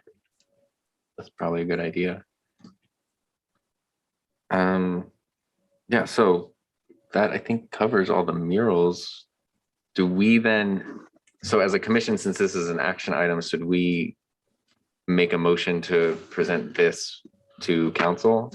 Yeah, you have several options. You can make a motion to recommend, and you don't necessarily need to repeat it all, but I think we've documented it well. You could recommend as presented and discussed. You could recommend some alternative to that. You could recommend that the city council take no action. You could put this over to another meeting if you're not ready to make a motion. So it's really the commission's discretion at this point as to how you want to proceed next. Okay. Well, Does anyone have any thoughts or? I think we've motion? kind of made recommendations on how to approach these. So we could recommend to council that this is what we discussed. These are the things we think should happen, and, accept our recommendation. So if that's the consensus, then in order to formalize that, the commission would need to take a motion action. And if you do decide to do that, one of the follow-ups I will do is to document this, and I'll send it out to the commission members and make sure I captured this correctly. We also have it on record, but I wrote down notes. If I got something wrong or didn't say it correctly in terms of how it was all in your collective heads, you can let me know. But you don't, as I say, you don't have to repeat everything we've documented. You could just say as presented and discussed this evening. That could be your recommendation, some combination of that. Is there I will move for the recommendations and discussions as documented by Mr. Snyder today. I'll second. Chairperson Buck, yes? Vice Chairperson Shinsky, Yes. Commissioner Niemeyer, Yes. Commissioner Cruz Sendejas, Yes. Commissioner Becerra. Yes. Motion carries 5-0. Thank you very much, everybody. All right, item number 7, staff item 7.1, Sarbala K installation update. So if you have been by Dr. Carrion Park, you can see that the art installation has occurred. There's still fencing up because we are still working right now to get landscaping and lighting installed, and we're working with the Public Works team on that. We're hoping to get that in ideally before the end of the year, if we can. We are utilizing a change order process with our existing contractor out there to make that happen. One of the issues we are dealing with, in all honesty, is already attracted some homeless individuals who have broken in to the art installation to camp. So the police department quality of life team is assisting us with that in terms of potential ways to address that. There are several options for that, not having the bottom pieces on, which may invite people in, but at the same time, they're not breaking in. The other option is to look at some sort of stronger perimeter around the bottom of the art pieces. So we'll be talking with the quality of life team and getting their perspective from the law enforcement side, and then as needed, we'll be reaching out to Paul to get. Paul had already reached out on this because he knew it pretty much was going to be likely happen, so he's available to assist us in terms of looking at that.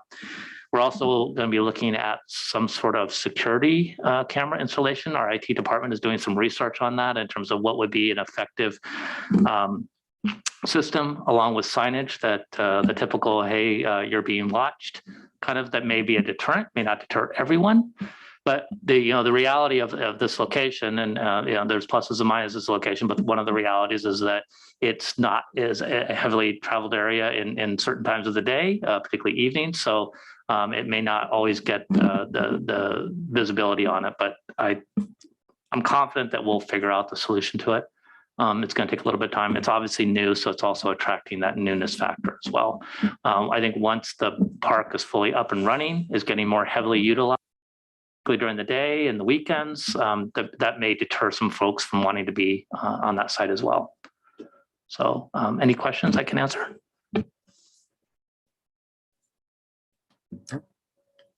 Seems good, thank you. And I guess that brings us to item 7.2, Miles Avenue Bridge Art Project Update. Yes, so the city manager has executed the contract with, I'm always going to get the name wrong, Vigilon Metal Art, if I say that correctly. I want to say Vigil, like Vigil, but it's Vigilon.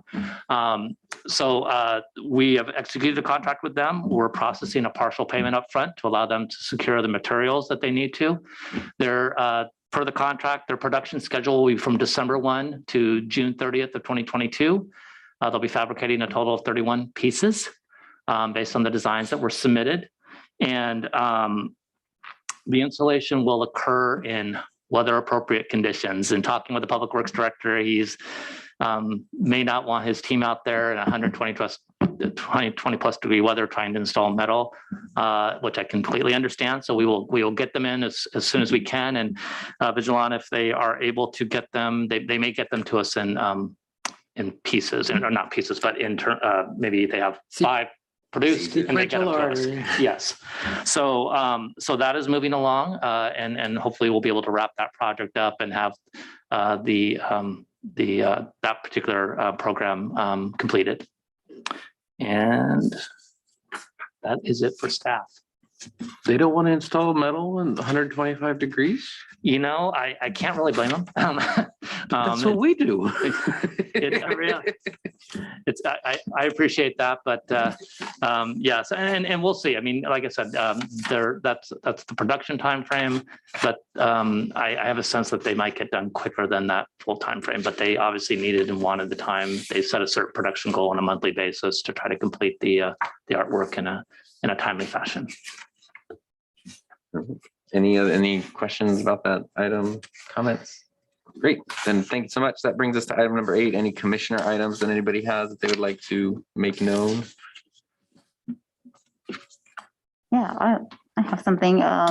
So this weekend on the 13th is Synergy Music and Arts Festival, which is showcasing a lot of local artists and local crafters. So I definitely would, if you can, all are available, go check it out, meet the local artists, see what their visions are too, and how we can include them into our arts in the Coachella Valley and in Indio.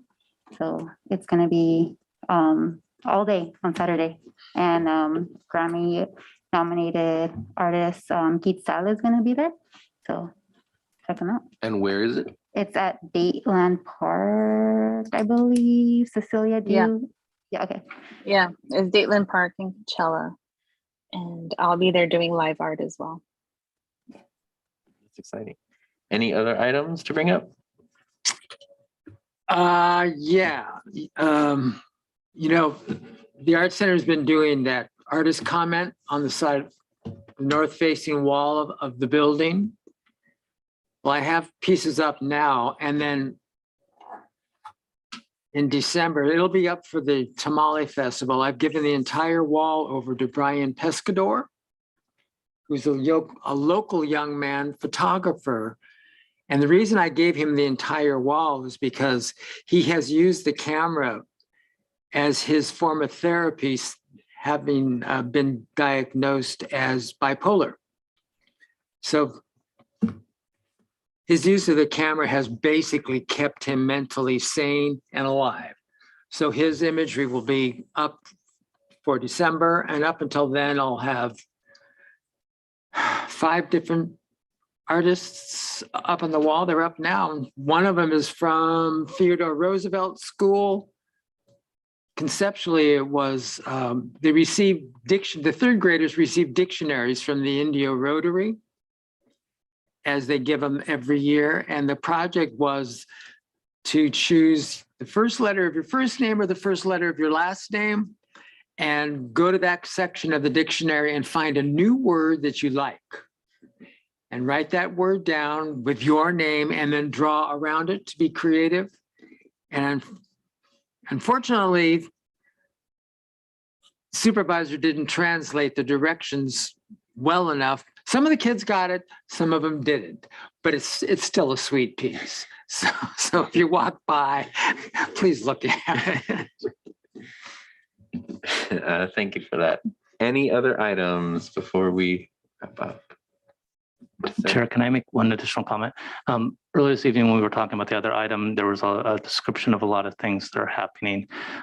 If the commission would like to be kept informed of those, either formally or informally, please let me know, and we'll do a better job of that. Also, if there's ever a desire for some sort of presentation on the activities going on, whether it's in downtown or citywide, can work to the chair in terms of agendizing that.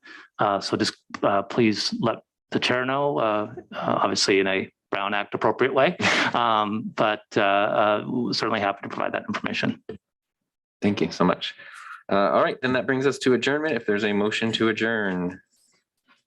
I'll motion to adjourn this meeting 7:30. I'll second. Commissioner Butt, Yes. Yes. Yes. Yes. Yes. Okay, thank you, everybody. Thank you.